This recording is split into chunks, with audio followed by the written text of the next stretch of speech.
All right, this is video 2 of our last renal lesson.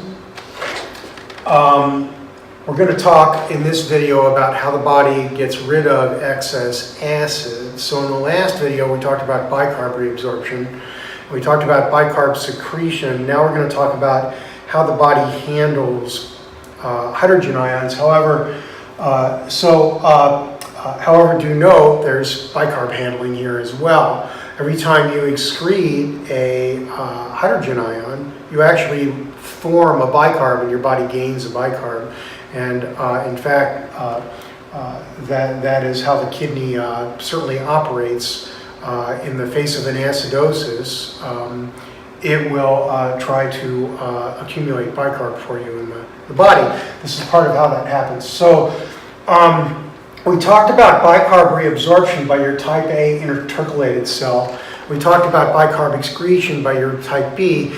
Now we're going to talk about how you might get rid of excess protons again using type A cells. This is the same cell we use to reabsorb bicarb. Okay, so let's take a look how this works. The two go hand in hand. You're going to reabsorb as much bicarb as you can. If you've got an acidosis, this is a way that your kidneys can actually generate bicarb and add it to the body. So again, we're talking about our type A cells. We have a secretion of protons again through our two pumps here, our hydrogen ion pumps and our hydrogen ion potassium exchanger, ATPase. But now you'll notice what the difference is. Before, we had a bicarb binding here to our proton and forming carbon dioxide and water. In this case, we're using a phosphate as our proton binder here. So this is filtered phosphate, and it binds to protons. And now, instead of instead of forming bicarb and having bicarb transported across the membrane, this combination of protons and phosphate is actually excreted in the urine. Okay, so phosphate along with your acid is actually excreted. So now this acid that was secreted is actually gone in the urine. Before, when we were talking about this, you formed water and carbon dioxide. It went across the membrane, and the proton was reformed in the cell. Now what you're talking about is that proton just being excreted, bound to phosphate and being excreted out in the urine. Okay. Now you'll notice that despite the fact that carbon dioxide and water aren't diffusing across this membrane now, there is carbon dioxide and water in the cell. Okay, gets in from the interstitium. It's totally permeate to the membranes, carbon dioxide, and so this step is still happening. Okay, it's still happening in the cell, and your water and carbon dioxide are becoming protons and bicarb, and you're still transporting bicarb across this basolateral membrane. And so now, instead of a bicarb being effectively moved from the tubular lumen into the interstitial space, now it's just formed in the cell and transported out across the interstitium. This was a bicarb that didn't exist in the body before. Before, we were just reabsorbing filtered bicarb that already existed. Now, or effectively that's what we're doing, now this is a new bicarb that was formed and transported into the body. So you lost your hydrogen ion bound to phosphate, you gained a bicarb that was transported into the interstitium as that happened. So your kidneys have formed a new bicarb and added it to the body, and this happens during acidosis. Okay? All right. So you have excreted hydrogen ions, and simultaneously you have gained a bicarb in the plasma, and this is going to help you handle your acidosis and adjust to it. Okay? All right. So that's one way that you can get rid of excess acid and form a bicarb at the same time. Notice again, this is a type A cell, this is a type A cell. Same cell. The difference is that in one case, the proton is binding filtered phosphate, and you're actually forming a new bicarb here. In the other case, the proton is binding a bicarb, and that bicarb is effectively being reabsorbed across the membrane.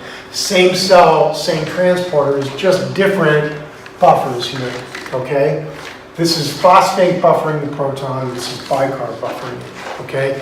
Same cell, same spot, all right? And that's just emphasized here.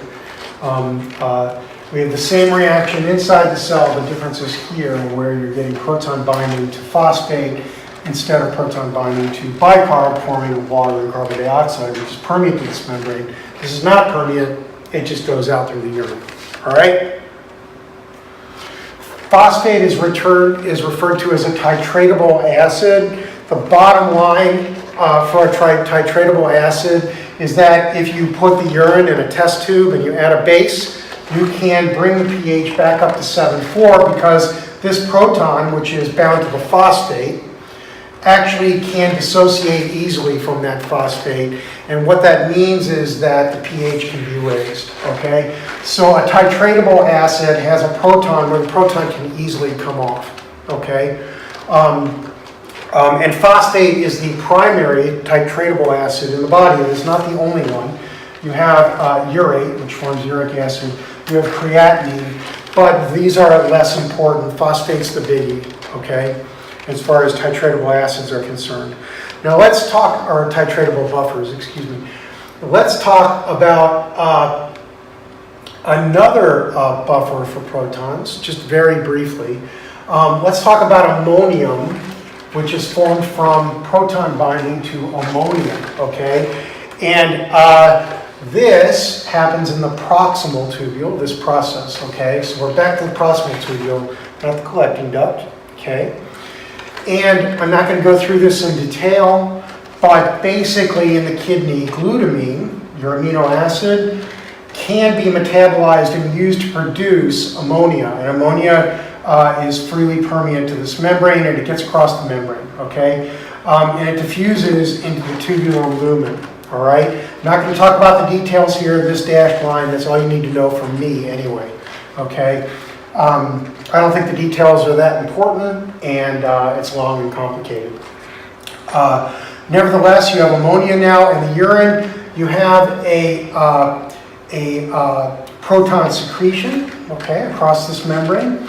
As per usual, the proton and the ammonia combine to form ammonium. This is membrane impermeant, and it is excreted in the urine, okay? So you have lost a hydrogen ion through excretion of ammonium, and you will notice that one new bicarb is formed here, similar to what we've talked about in the last slide with phosphate. You do form a new bicarb, you're losing this hydrogen ion, you form a new bicarb, and it is added to the interstitium, and it is added to the body, okay? All right, so very similar to phosphate in that respect. So once again, whenever you secrete a hydrogen ion and you lose a hydrogen ion in the urine, you always have, and if it binds to something other than bicarb, okay, what you're going to get is a bicarb formed, and your body is going to gain bicarb at the same time it loses that hydrogen ion, okay?